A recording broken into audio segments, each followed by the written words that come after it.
Guys, nandito na naman tayo, no? Itong si Barbie Basti talaga, no? Ang habang ang ingay-ingay sa kanyang mga pinagsasasabi, no? At ang yabang-yabang na akala mo, napakagaling niya. Pangitang-pangita naman sa Davao City, kung may nagawa ba siya o wala. Oh, Davao City, binabaha kayo dyan. Bahang-baha sa inyo, pag hamog lang, bumabaha na, ambon lang, sobrang baha na, pag may ulan na pag may ulan lang sa inyong malakas, naku po, dilubyo na. Ang tanong, anong ginagawa ng inyong mayor? Ang tanong, anong ginagawa ng inyong congressman? Ilang congressman meron kayo, pati distrikto, congressman nyo, di ba? Napakarami ninyong congressman na mga may sayad at dutae. Anong ginagawa sa inyo dyan? Ang tanong, asan yung 51 billion? Ang sabi ng mga didilis, pan-district 1 lang. Ang district 1, 54 barangays. Ibig sabihin ba? Merong kulang-kulang 1 billion bawat isang barangay? Kasi 51 billion yung nakay-iyot-man Oh, di ba? 54 barangay lang pala kayo.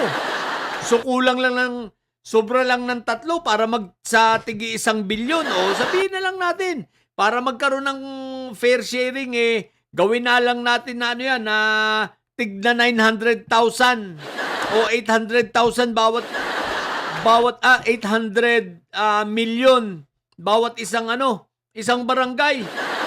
What the heck? May 800 million bawat isang barangay. Anyari na. Bakit ang lakas pa rin ng baha sa inyo? Tapos itong si Barbie Basti, kung makapag-ingay, kala mo naman.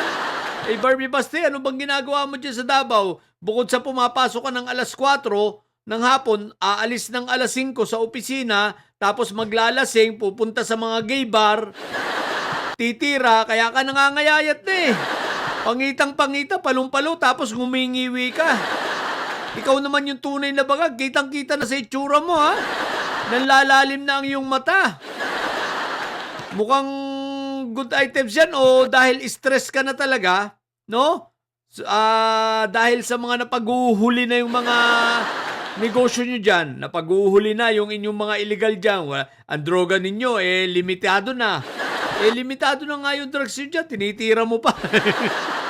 Ibig sabihin, nakikipag-unahan ka pa doon sa mga addictos dyan Sabagay, ka-jamming mo nga pala yun, no? Guys, itong si Barbie Basti, pangitang-pangita. Ito ang tunay na bangag. Ang lakas mong makabangag, Barbie Basti. Nakita mo bang sarili mo?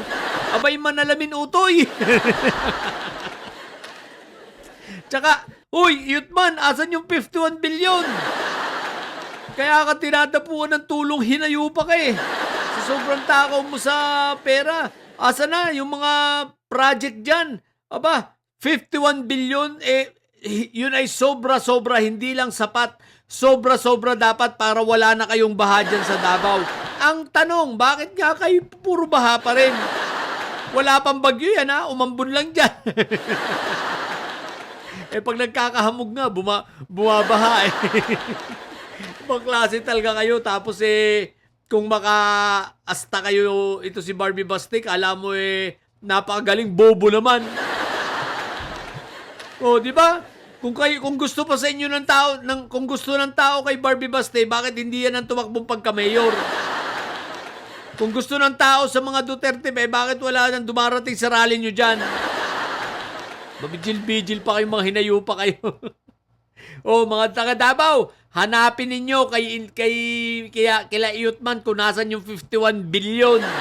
Tsaka dito kay Barbie Basti ninyo, sabihin nyo magtrabaho ng maayos. Magsasabi pa na ayaw niyong magtrabaho sa ilalim ng administrasyon ni PBBM. Di wag ka magtrabaho. Ang tanong, nagtatrabaho ka ba? Di ka naman talaga nagtatrabaho Di ba? Takaw kuha ka lang ng sweldo, inuubos tapos kumukuha pa ka pa ng pondo, pati pambayad mo sa mga lalaki mo sa mga gay bar. Ang kinukuha mo pa rin sa pondo ng gobyerno. Ang tibay ng sikmura mo, Barbie Basti. Gay bar ka ng gay bar, tapos ang pinagkukunan mo ng pondo ng gobyerno, tinitira mo pa. What the heck?